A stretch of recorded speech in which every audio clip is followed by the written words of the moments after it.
আল্লাহ মালাকুল মাউত কে বলবেন, মালাকুল মাউত কি অবস্থা? বলবে সব শেষ। মাইয়াপ্পা, কে বাকি? মালাকুল মাউত বলবে জিনেরা বাকি, যাদেরকে দেখা যায় না। আল্লাহ বলবেন জিনদেরকেও শেষ করে ফেলো, রুহু কবজ করো। মালাকুল মাউত আজরাইল জিনদের রুহু কবজ করবে। আল্লাহ এবার জিজ্ঞেস করবে, ইয়া মালাকাল মাউত আখবিরনি মাইয়াপ্পা, এবার বলো আর কে বাকি? মালাকুল মাউত বলবে, আল্লাহ মানুষগুলো সব শেষ, জিনগুলাও শেষ, এবার বাকি ইবলিস শয়তান। কে বাকি? ইবলিসরেও শেষ করো, ইবলিসও শেষ।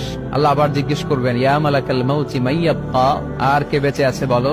মালাকুল মাউত বলবে, আল্লাহ আপনার কথা অনুযায়ী পৃথিবীর সব মানুষের রূহ কবজ করলাম, সব জিনদের রূহ কবজ করলাম, ইবলিসের রূহ কবজ করলাম, এখন আছে শুধু ফেরেশতা। আছে কারা? যাও ফেরেশতাদের রূহ কবজ করো। ফেরেশতাদের রূহ কবজ হয়ে যাবে। এবার আল্লাহ জিজ্ঞেস করবেন, ইয়া মালাকাল মাউত আখবিরনি মাইয়াব্বা।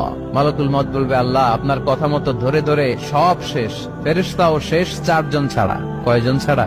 জোরে বলেন, কয়জন ছাড়া?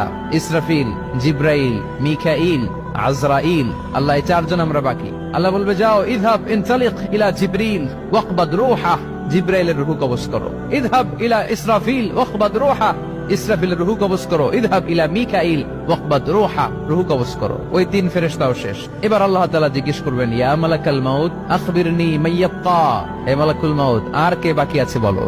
মালাকুল মাউত বলবে, আল্লাহ আপনার কথা মতো মানুষগুলো শেষ, জিনগুলো শেষ, ইবলিস শেষ, আমার বাকি 3 ভাই ইসরাফিল, মিকাইল, জিব্রাইলও শেষ, শুধু আমি, শুধু আমি। আল্লাহ বলবেন, কেউ নাই? মালাকুল মাউত বলবে, না আল্লাহ কেউ নাই। এবার আল্লাহ তাআলা বলবেন, মালাকুল মাউত তুমি তো সবাই রে মারছো, এবার তুমি মরো, এবার তুমি মরো, তুমি মরো।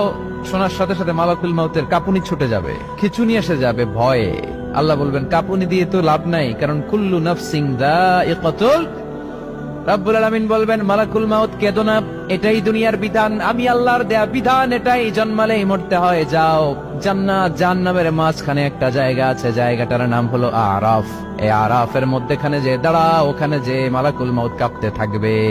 মালাকুল মাউত বলবে, আল্লাহ সৃষ্টির শুরুতে যদি জানতাম, সৃষ্টির শুরুতে যদি জানতাম সবাইকে মৃত্যুদান করার পরে, রূহ কবজ করার পরে আমাকেও মরতে হবে, তাহলে এই কঠিন দায়িত্বের ব্যাপারে আপনার কাছে ক্ষমা চাইতাম। আজকে আমারও যে ভাগ্য বরণ করে নিতে হবে সৃষ্টির শুরুতে, আমি এটা কল্পনাই করতে পারি নাই। আল্লাহ বলবেন, নো টক, মুত ইয়া মালাকাল মাউত, মর, মরে যা, মুত, মরে যাও।